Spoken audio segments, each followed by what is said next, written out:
Hello and welcome to Food Tank's webinar series. This is Sarah Small. I'm Food Tank's Global Events Director. And I'm really excited about today's webinar with Oliver Gottfried, the Senior Advocacy and Collaborations Advisor for the U.S. Regional Office of Oxfam America.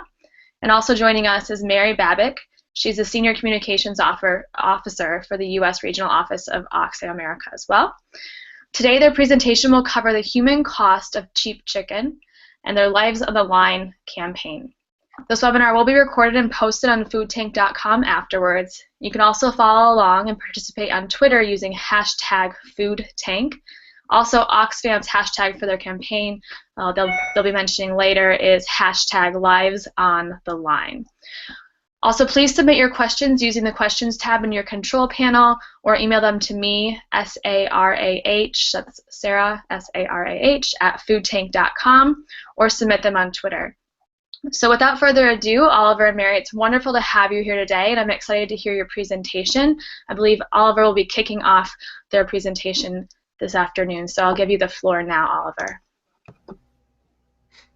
Great. Thanks, Sarah. Can you hear me okay? Yes, that's great. Great. All right, so thanks everybody for joining, and I really want to thank Sarah, Danielle, and Food Tank for giving us the opportunity to come on and present about Oxfam's new campaign, which just launched 3 weeks ago today, actually. We're really excited to tell all of you about the issue of poultry workers and why Oxfam got involved and what we're doing to raise the profile of this issue and spur people to action. So, Mary, if you want to hit the next slide. So as you can see here, Oxfam firmly believes that the booming poultry industry is built on the backs of the most vulnerable workers in the United States. We're going to go through a little bit about how the modern poultry industry is structured and what's its sort of current state of profitability, and what that means for its workforce. The 250,000 people who stand in poultry processing plants all around the country doing jobs exactly like what these men are doing right here, all day, every day, and the conditions that these workers have to suffer through and endure in order to get chicken to our restaurants, our grocery stores, and schools and cafeterias, and to the plates in our homes. And then talk a little bit about what Oxfam is doing to raise awareness with a number of other organizations that we've been working with to raise awareness of what these workers are going through and how we're asking people to get involved.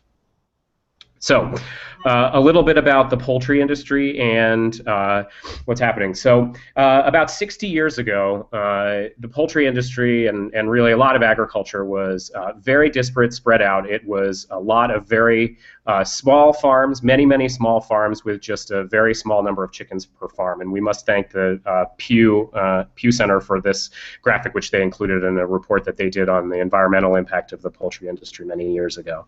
But as you can see here, it was 1.6 million farms raising just about 300 chickens per farm. Lots of space to move around. And for the most part, when they sold their chickens, they did it just to a local butcher. And so every chicken that you bought was usually raised and sold locally. But just a few years ago, it had completely flipped and became an enormous industrialized operation. You now have just 27,000 chicken farms around the country with an average of over 300,000 chickens per farm.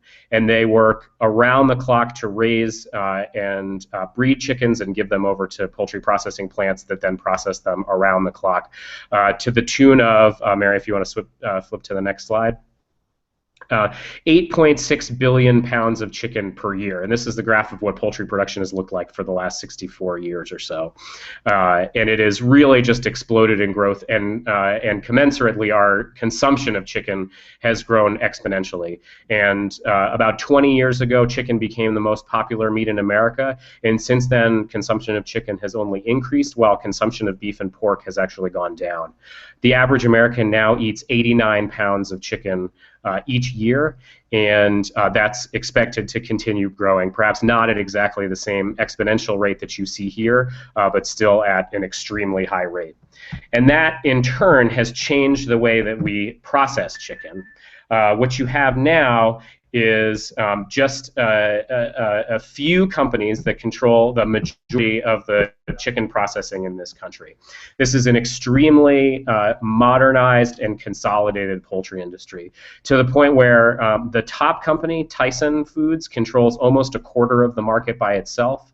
The top 4 companies control almost 60% of the market, and the top 10 companies control almost 80% of the market. And what this means is that if you are really, no matter where you buy your chicken, what restaurants you eat at, what grocery stores you go to, what cafeteria you might eat at, unless you're buying from your local farmer's market, for the most part you are buying from likely one of these 4 companies. And they have tremendous control over the production process and the way this industry works. And their main priority is production, production, production, producing and selling as much product as they possibly can in order to return the greatest profit for their shareholders or the people that own them as much as humanly possible. So on to the next slide.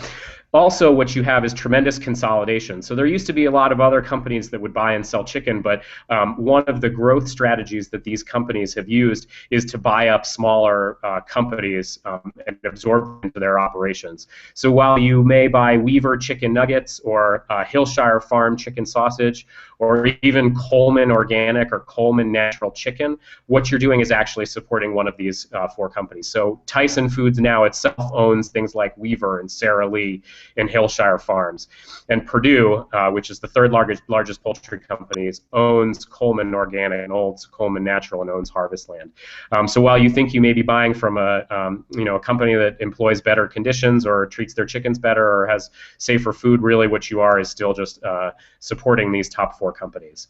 And part of what Oxfam wants to do in this work is to help consumers understand that and understand that you may think that there is a choice when buying chicken, but like many other industries that have become more consolidated over the years, it really is very much the same.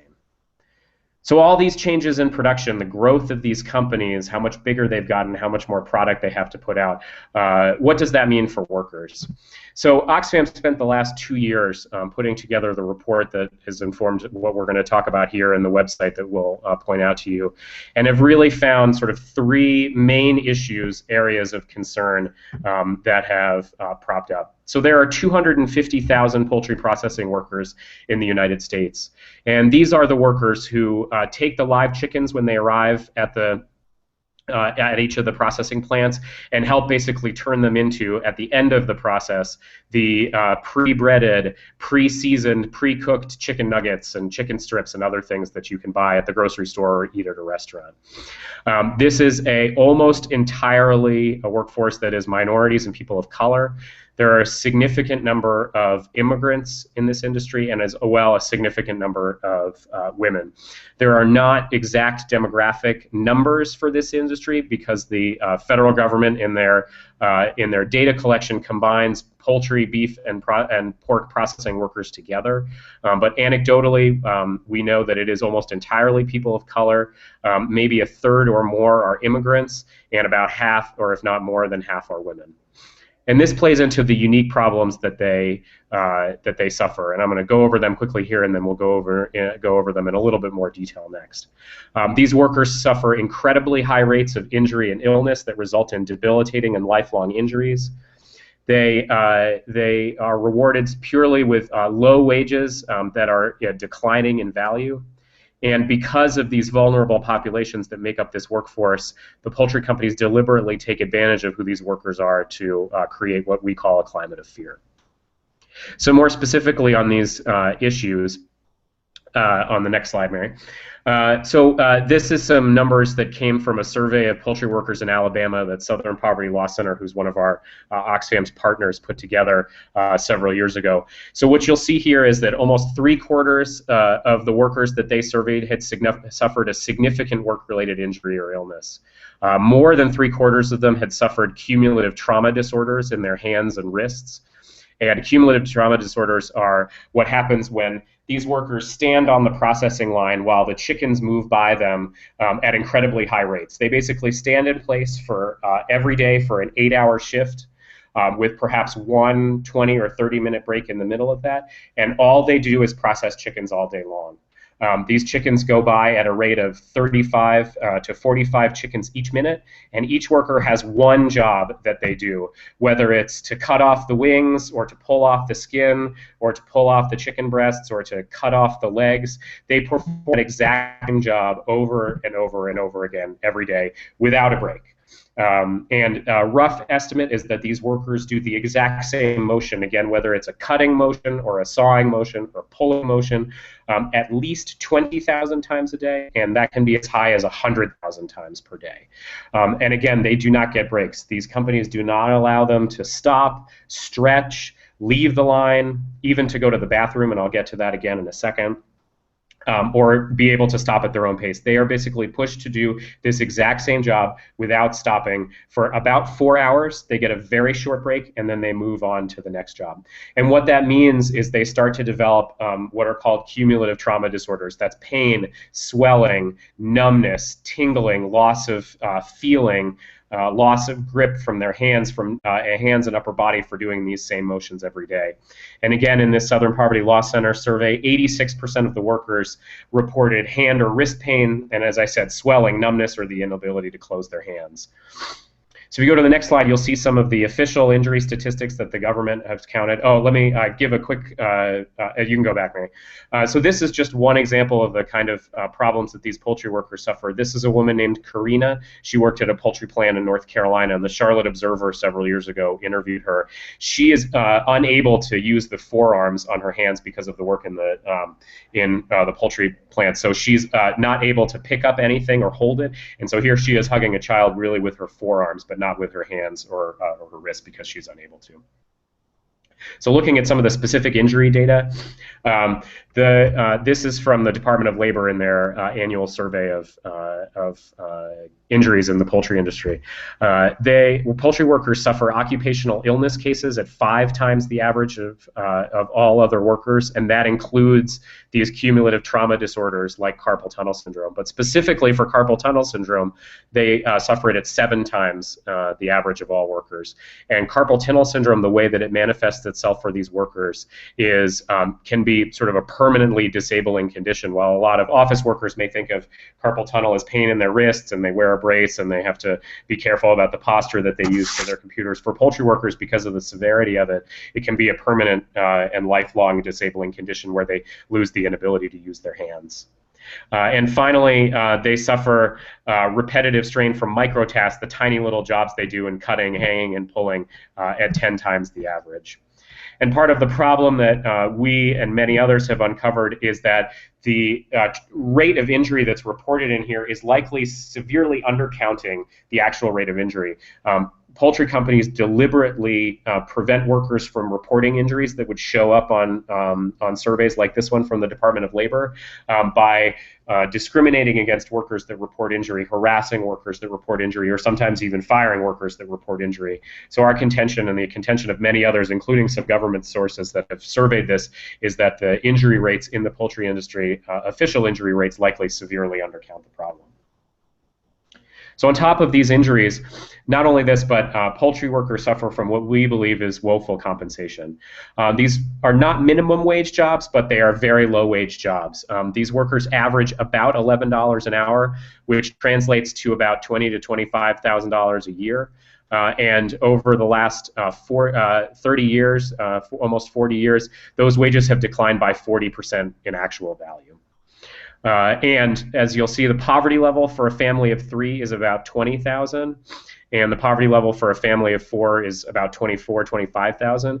So that means even a poultry worker who supports a family of 3 or 4, but works full-time, still qualifies for a number of government assistance programs like food stamps, school lunch, Head Start, and a number of others. And so we've heard workers taking advantage of these government assistance or turning to local food banks and pantries, check cashing services, and other things simply because they're unable to afford the day-to-day life.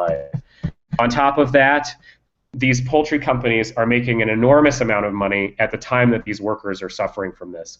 The CEO of Pilgrim's, which is the second largest poultry company in the United States, made $9 million just last year in 2014. That's up almost 300% in just 4 years.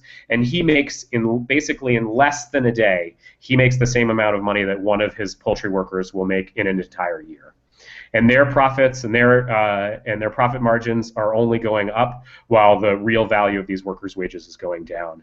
And one of the most illustrative examples we've found is that if you go in and buy chicken McNuggets at McDonald's, for each dollar that you spend on a chicken McNugget, about 2 cents of that dollar goes to the worker in the processing plant, and the rest goes to some of the other costs that they have, and then purely into the pockets of both the CEOs of these fast food companies and the poultry companies. So the last of the 3 areas that we've identified is what we call a climate of fear. And poultry companies will deliberately take advantage of who these workers are in order to create what we call a climate of fear here. So there are constant examples of harassment and discrimination, threats of deportation because many of these workers are immigrants who are here without documentation. There are workers fired. This happens from something as complex as a worker speaking out about a problem that they've seen or dangerous behavior or a food safety concern to something as minimal as a worker slipping and falling because of the slippery conditions.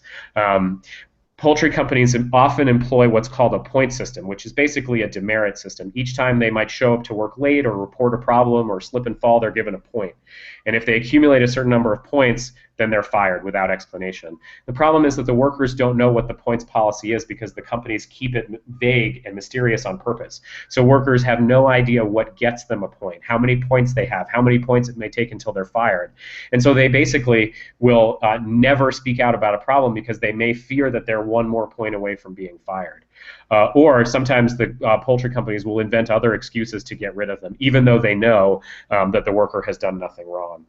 And poultry companies will also deliberately take advantage of the demographics of their workforce to prevent communication among workers or their right to organize. Only about 1/3 of poultry workers are organized into a labor union. Most of those are represented by the United Food and Commercial Workers, UFCW, who's another one of Oxfam's partners in this campaign. But the industry has a history of anti-union behavior. It's been very difficult because many of these companies are located in the South, in right-to-work states, for the unions to be able to grow their membership. And so companies will take advantage of this by deliberately splitting up workers by race so that they're unable to communicate with each other. And what happens is these workers, because they're fired or discriminated against or because they get injured, leave the job. And turnover rates in these plants are extremely high, sometimes as high as 100% a year. And so what's happened is that the industry has been forced to move into newer and more economically vulnerable populations in order to fill these jobs. They really have a severe labor shortage. And so while it used to be low-income African Americans in the South in the 60s and 70s in these plants, then they started to bring in Latino immigrants in the 80s and 90s. And as all of those workers started to become more aware of their rights and to speak out, the poultry companies decided to move on to more and more economically vulnerable populations. They now use workers from indigenous communities in Latin America and South America, people from Southeast Asia and Central Asia, and they use refugee communities where they'll work with refugee resettlement agencies to bring workers in to fill these jobs. And one of the more recent things they've started to use is prisoners, where they'll bus in prisoners from local prisons to fill the jobs on the line, sometimes right next to non-prisoner workers. That's how desperate these companies are. But instead of improving their conditions, they simply move on to the next most vulnerable population to try to exploit. So what's Oxfam doing about this? I'm going to turn it over to Mary, who's our communications officer here at Oxfam America, to tell a little bit about what Oxfam is doing to raise the profile of this issue and engage with consumers and other advocates such as yourselves to get people more in tune about this. Oh, sorry. Yes, Mary, do you want me to touch on this, or do you want to? Yes, if you could, Oliver, that would be great. Yeah. So we've actually seen, Oxfam has a policy when we campaign against companies So we have publicly named those top 4 companies that we mentioned as the targets of this public awareness raising effort and campaign that we've launched. So that's Tyson, Pilgrims, Purdue, and Sanderson Farms. We've engaged with each of those 4 in an attempt to have a conversation about the conditions that our research uncovered, and talk to them about ways we might be able to mutually find solutions to address some of these issues. The good news is we've seen a little bit of movement so far from Tyson, who has had a dialogue with us. They have recently announced that they're raising the pay for about 1/3 of their workers, bringing the entry wage for those workers to $10 an hour, and then bumping up some of the workers who made between $10 and $11 an hour. We do not believe this is enough, but we are very pleased that it's been an announcement that they've made recently. And they've also implemented a new health and safety pilot, which they're piloting in a few of their plants. We're still trying to learn about exactly what that pilot is, but we're certainly encouraged that they've started to make some changes in their operations. The Occupational Safety and Health Administration, OSHA, at the Department of Labor has introduced what's called a regional emphasis program, which means that they will now be paying more attention to the poultry industry. We believe that they have not done enough recently to allow these conditions to persist in terms of not operating proper oversight and investigation of the industry. The U.S. Poultry and Egg Association announced a new ergonomics program, which would deal with some of those cumulative trauma disorders and musculoskeletal disorders that these workers suffer. And members of Congress have become more aware of this as well, and have written letters to OSHA recently asking for them to take more of a look at the industry. So we were very pleased to see that there's starting to become more awareness about this issue, but we do believe we have a long way to go, and that's exactly what we're here to ask for your help in doing. So I'll turn it over to Mary. Great. Thank you, Oliver, and thanks so much, Sarah and Food Tank, for hosting this webinar for us. So I work very closely with Oliver, and I really love hearing him talk about the workers. He knows an incredible amount about the poultry industry and about the plight of the workers on the line. But when we came to communicating about this problem and about the challenges to the workers and to the industry, we realized that we really needed to hear from the workers themselves. That once you talk to one worker who has experienced what Oliver talked about, particularly some of the health and safety challenges and the way they get injured so quickly and so easily and then basically get disabled, it really strikes at the heart of what all of us care about. So we did produce a big report called Lives on the Line that weighs in at a hefty 48 pages and features charts and graphs and photographs and the history of the industry, but we realized that this really wasn't going to resonate with people in a way that brought it home to them. For one, this had already been documented by some great organizations. So Southern Poverty Law Center and Human Rights Watch did very effective reports about the poultry industry and the problems faced the workers. And the media had also covered it. So there was a great series in the Charlotte Observer in 2008, and LA Times did some great pieces on it as well. And these were great reports, but they just kind of sat there on the paper. So we realized that we really needed to bring the stories, the voices, the faces, the reality of what these people are dealing with. So we saw a number of examples of what are called immersive experience websites that brought all these elements into play, that feature ambient videos with the sounds of what it's like to be on the street listening to the poultry trucks go by, in the plant faced with the really harsh conditions that people have to deal with every day. So we reached out to our creative department and hoped that we could put together one of those immersive experience websites for ourselves. And if you have the chance to go to oxfamamerica.org/livesontheline, you can visit it yourself. I'm not going to pull it up here because it's kind of noisy and it's kind of a lot to navigate, but I hope you can go hear from some of the folks themselves about what they went through. This was a huge undertaking for Oxfam America, and I think it's a great new storytelling device for us. It involved months of travel and doing video and photography and design, and then working with an independent consultant to put together the whole website. We think it's incredibly effective, and we've had a lot of great traffic on our site so far. We're using the usual outlets on social media to get the word out about this, including Twitter and Facebook.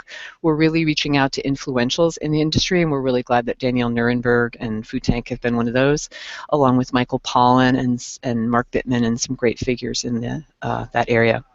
Our media approach was to do some long and short lead releases to both digital and traditional media outlets, and to place op-eds, particularly regionally where these industries are based. We've had some partnering with Upworthy and some other sites to really spread the word about this. So as Oliver mentioned, we've already gotten some really great impact. We think we are going a long way towards improving the lives of some of these workers. We really feel like the moment was right, that although this story had been told before, there's a whole new awareness about the food chain and about the labor practices in the food industry, and we think we made an impact, and we really hope that it will go on and have more of an impact. So here's some of the media coverage that we got on some of these great outlets, and then we're asking you to help us with this. Please sign the petition. We're hoping to get many, many thousands of folks to sign the petition to bring to the top 4 companies, and share the site and petition with your networks, and also visit our social press kit, which has sample tweets and sample Facebook posts along with some infographics that have really gone a long way towards spreading the word. So I think, Sarah, that about wraps up our presentation, but we are happy to take questions. Great. Thank you both, Mary and Oliver. That was really informative. And so we do have some questions from our listeners, and we'll go through as many as possible for the next 10 to 15 minutes. And a reminder to our listeners as well to continue to send those in, and the way to do that is using your chat box on Webinar Jam. Email them to sarah@foodtank.com, or once again on Twitter. So the first question, Oliver and Mary, comes from Rachel. She asks, are there any examples anywhere in the world where meat or food processing employees are treated well or treated better? Yeah, that's a great question, and sadly the answer to that for the most part is no. And one of the sort of very high priorities in our research was to try to uncover whether there was a company that treated their workers better, or at least lived up to some of the specific recommendations that we call for in our report. And while there are companies that do some things better than others, some of them, unionization rates are higher at some companies than others. Some companies do employ more rigorous controls on occupational safety and health. Some companies are more transparent about how about some of their policies. None of them lived up to what we believe is necessary to treat these workers with the respect and dignity that they deserve. And so the goal of our campaign is to create that company and then push the other companies to follow them, to celebrate that company for doing the right thing, and then push the other companies to follow their lead, what's called basically the race to the top. And so we want to create that poultry company that we can all feel proud of for supporting, and that's why we're targeting the biggest companies. If Tyson or Pilgrim's, as the largest companies in the industry, make these changes and reap the benefits of more consumer attention and a better, happier, healthier workforce, we believe the other companies will have to follow in order to maintain their market position. But sadly, there are examples in other countries where things are slightly better. Unionization rates are certainly higher in some other countries, and so workers there do have a greater voice. They do have a greater ability to speak out and report problems, but that doesn't necessarily mean that their job is safer, or that they necessarily make a livable wage. So we unfortunately have not found that company yet, and are eager to create that company ourselves. Great, thank you, Oliver. And the next question comes from Lisa. She asks, what effects will OSHA's new program likely have on the industry, both on business in the poultry industry as well as workers? What will be the limitations? That's another great question. So an emphasis program basically means that OSHA does two things. It means that they do spend time talking to workers, which is something that they don't always do as part of their usual remit. And so they are spending more time talking to workers in the industry, educating them about what their rights are, health and safety rights, reporting injuries, whistleblower protections, and things like that. And it also means that that OSHA will be doing more inspections inspections of poultry plants in the industry. Part of the problem is that OSHA is woefully underfunded. They actually have the resources to only inspect 1% of all workplaces in the entire country, not just for poultry, but for all industries, 1% of all workplaces in the country in a given year. And so they're just not able to get into as many of these poultry plants. But what an emphasis program is like this is it means they will be doing more inspections in poultry plants and more education of companies about what their rights and responsibilities are in terms of treating their workers better. So that is a good thing. The detriment is twofold. One is what they announced was only a regional emphasis program, which applies to about 6 or 7 states where there are a lot of poultry operations, but it leaves many other states out. And so we have been pushing them to implement what's called a national emphasis program, which would apply to all states around the country. And these emphasis programs only last for a year and then have to be renewed again. And so it was just announced, so we have until October of next year. But if an unfriendly administration comes in with the next presidential election, there's an opportunity, there's a possibility that it won't be renewed. And so the work that will be achieved in the next year will not be able to continue. So there are benefits and limitations to this emphasis program, but we certainly believe it's a step in the right direction. Great, thank you, Oliver. The next question comes from Thomas. He asks, are you able to estimate how much the cost of poultry would rise if employee conditions were improved as you suggested? And before you jump into the answer, I just also wanted to direct Thomas and anyone else who's interested. Food Tank just hosted an event on True Cost Accounting this past week, and we have a report out about this on the center column of foodtank.com if you want to check that out. But I'd love to hear your response, both Mary and Oliver, on how the cost of poultry might rise if the workers' conditions improved. Yeah, so unfortunately that's not something that we have been able to uncover in our research for one very specific reason, which is these companies, these poultry companies, have a very poor record of transparency about their operations. Only 3 of them are publicly traded companies, and so they do publicize some information related to their finances and their operations, which they have to do to their investors. But that means every other poultry company in the country is not publicly traded and does not have to put that information out. And so it's very hard to get any sort of accurate assessment of what the changes that we're recommending are and what impact they would have on the cost of their operations and the cost of chicken.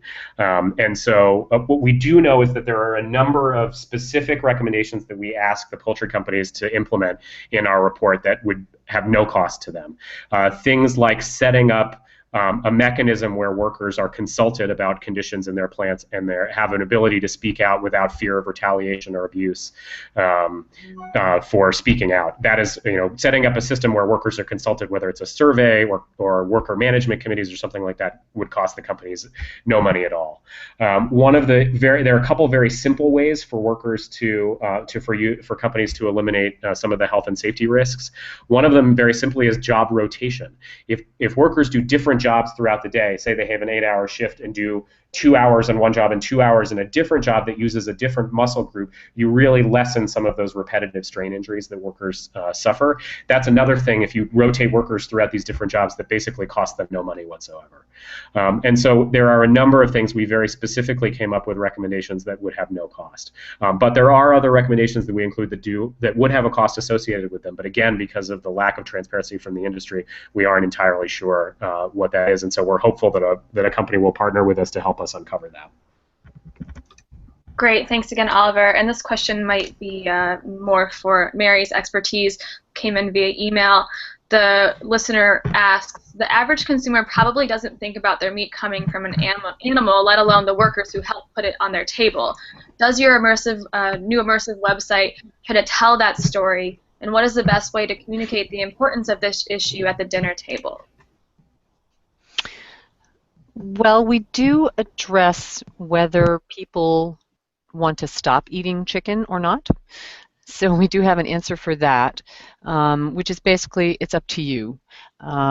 Some people choose not to eat meat for a variety of reasons.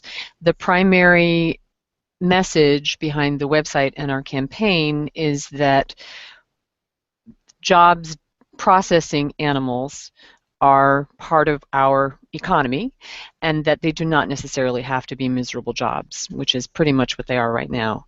That this is vital work and that people can be well compensated and well cared for while they're doing it. I think the reality behind processing right now is such that consumer tastes have shifted so that most people now buy their chicken either cut up into pieces or processed into products like entrees or sausages, whereas just about 30 years ago, most of us bought our chickens whole.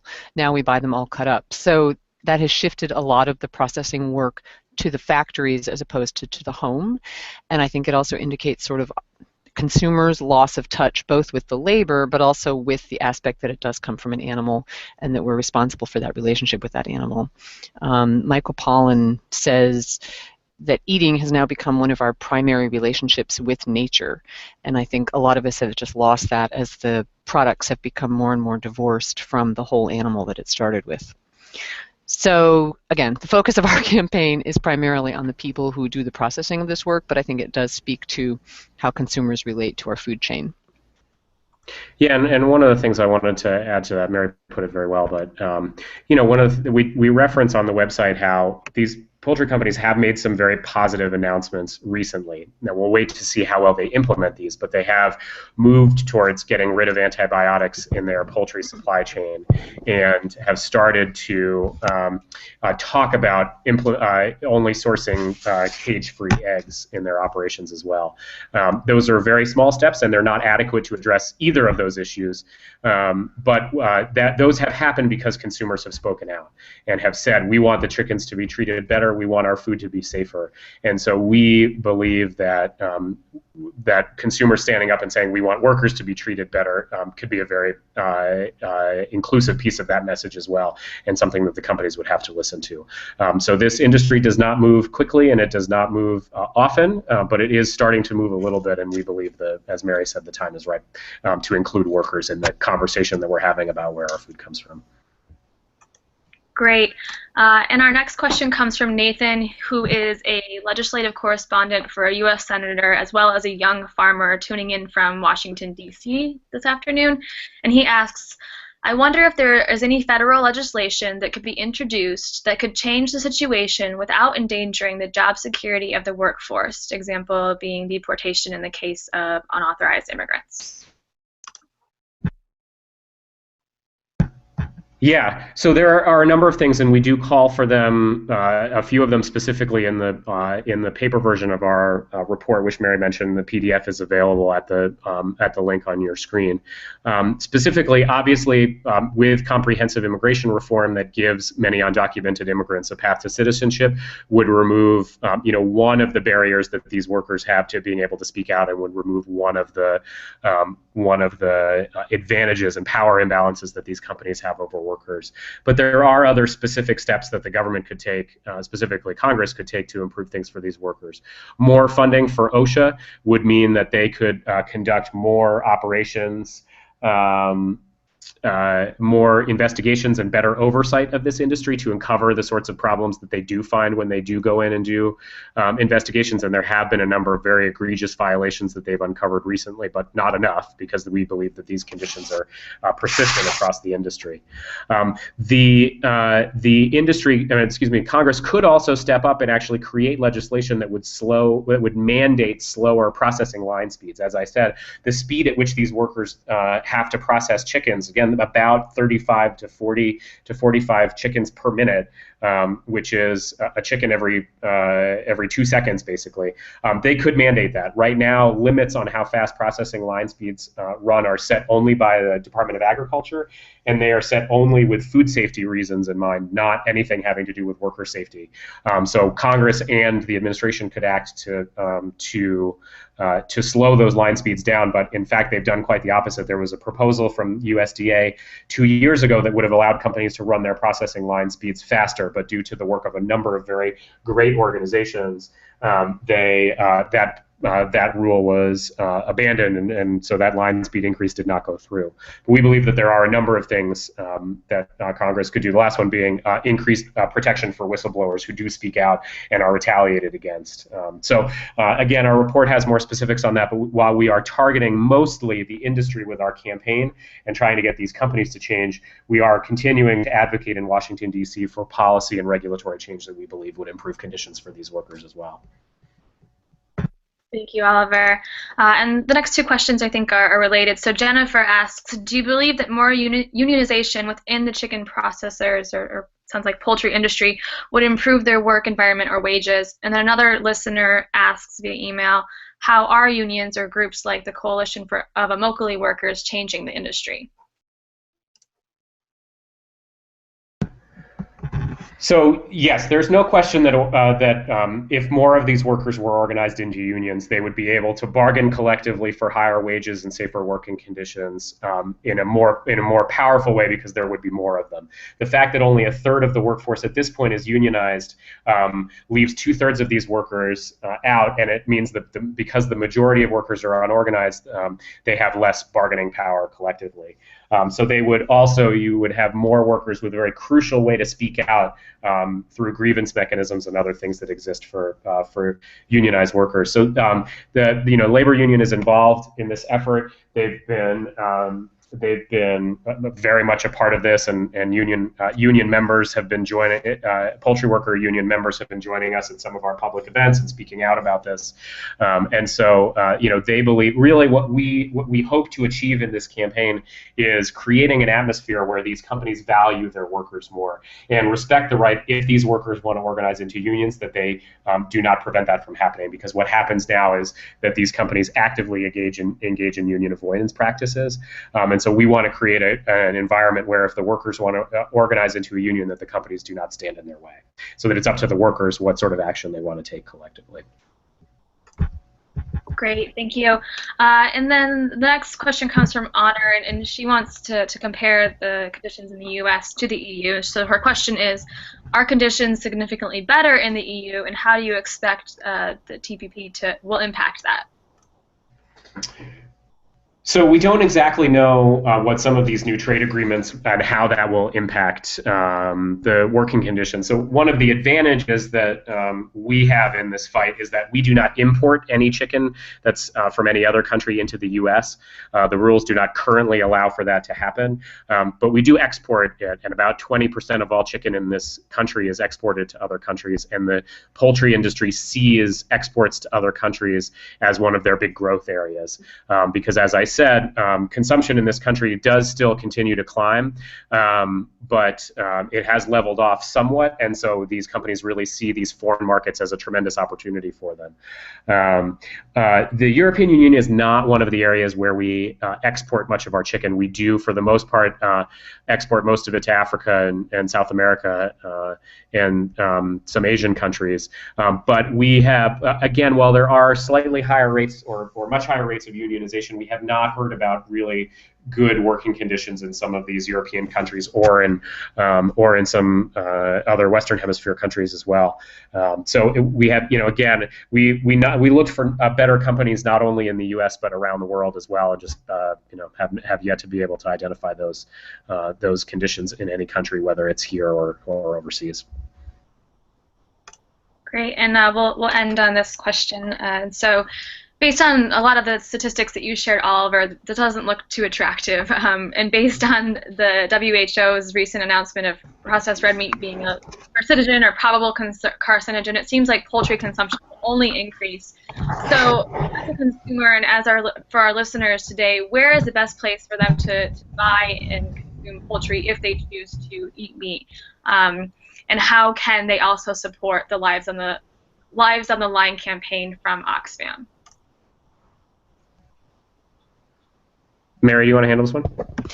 Well, I would certainly say I hope everybody has it up on their screen. Please go to the site and sign the petition, and encourage everyone you know to sign the petition, which you can do through the Social Press Kit page, which enables you to share on Twitter and Facebook. We are hoping that we will collect enough signatures to bring to the companies to have an impact. And as for consuming yourself, we all make so many decisions about how we're going to eat. I think a lot of us in the office are now choosing to do some CSAs that deal with meat, particularly chicken, because the more local it is, the more likely it is that it's processed locally, which means they're not done in these big factories that employ these people in these really fast-paced, difficult jobs. Also, while it won't make a huge difference, buying an entire bird and cutting it up yourself will at least give you some insight into what it takes to take these birds apart and actually deal with the reality of their lives and what happens to the workers inside the factories. Oliver, anything to add? No.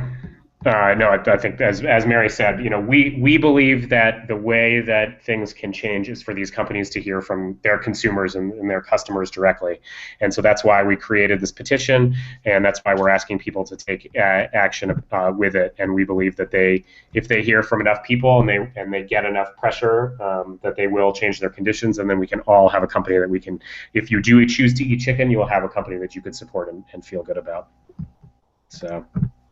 Thank you so much, Oliver and Mary, and I think that's a great note to end on as well. So once again, thank you for joining us today, and thanks to all of our listeners for sending in really great questions. It was truly a pleasure to have all of you here.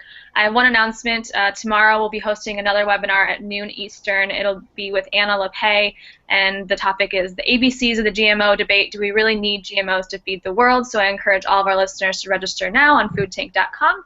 This webinar was also recorded and will be posted later today on foodtank.com and shared with you. So thank you again to everyone, and have a great rest of your day. And thank you, Sarah, and thanks to Food Tank for sponsoring the webinar. Yes, thanks, everybody.